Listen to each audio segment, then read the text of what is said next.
جی شاہ صاحب دیکھیں ہم میرے خیال میں بڑا ویزیبل ہے یہ، شاید ایک میں کہتا ہوں کہ بلیسنگ ان ڈسگائز بھی ہے پاکستان کے لیے، اور اچھی اپرچونٹی ہے۔ دیکھیں پاکستانی بڑے ماہر ہیں اپرچونٹیز کو، کہتے ہیں نا چانسز کو اپرچونٹیز میں کنورٹ کرنے کے لیے۔ تو اسحاق ڈار صاحب جیسے دماغ ہمارے پاس ہیں، اس وقت ہم نیگوشیٹ کر سکتے ہیں۔ جیسے ڈاکٹر صاحب نے کہا کہ یا تو آپ $18 بلین ہمیں امریکی پے کر دیں، یا پھر سافٹ جو ہے ہمارے ساتھ رویہ رکھے کہ ہم اس کو کنٹینیو کریں۔ سینکشنز ایران پہ ہیں اور روکا ہمیں جا رہا ہے۔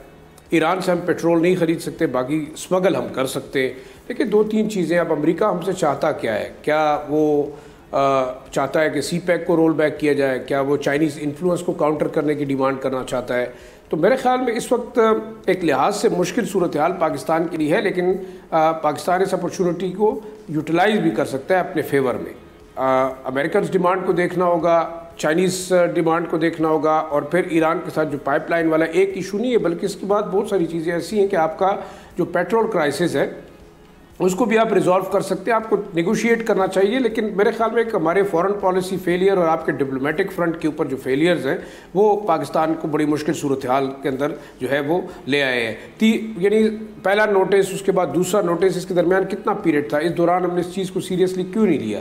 یہی حالات ہمارے جو ہے وہ کاسا 1000 پروجیکٹ کے ٹائپی جو ہمارا پائپ لائن کا پروجیکٹ تھا اس کے اندر بھی یہی ہے۔ دوسرا سینٹرل ایشین ریپبلکس آپ کو انرجی دینا چاہتے ہیں سردیوں میں اور گرمیوں میں، اور سردیوں میں وہ آپ سے لینا چاہتے ہیں، آپ وہ نہیں کر سکتے۔ تو یہ تمام چیزیں آپ کو انٹرنیشنل کمیونٹی کیوں ایک ایسے سٹیج پہ لا رہی ہے کہ آپ کو ایک تباہی کی طرف لے کے۔ اب ہم نے سوچنا یہ ہوگا کہ واقعی اگر ہم امریکنز ہمارے دوست ہیں، جیسے کہ ساری عمر وہ کلیم کرتے رہے اور ہم ان کے لیے وار آن ٹیرر بھی لڑتے رہے، اپنے ملک کو بھی تباہ کیا، لیکن اس کے بدلے میں ہمیں ملا کیا؟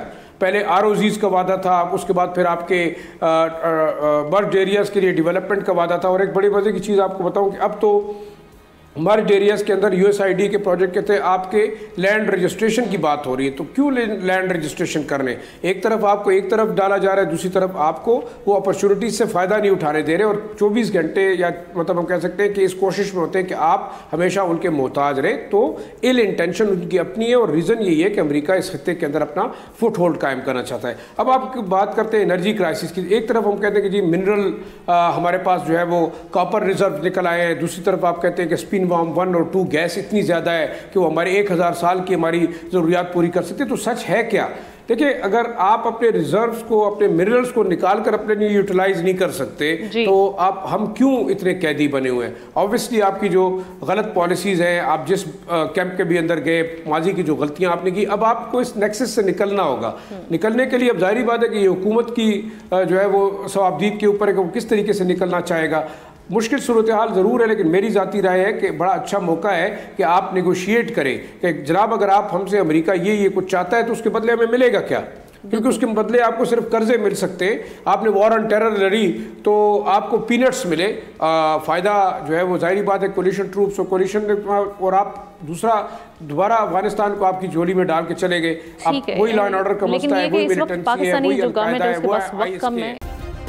سبسکرائب کریں اور بیل دبائیں تاکہ کوئی خبر رہ نہ جائے۔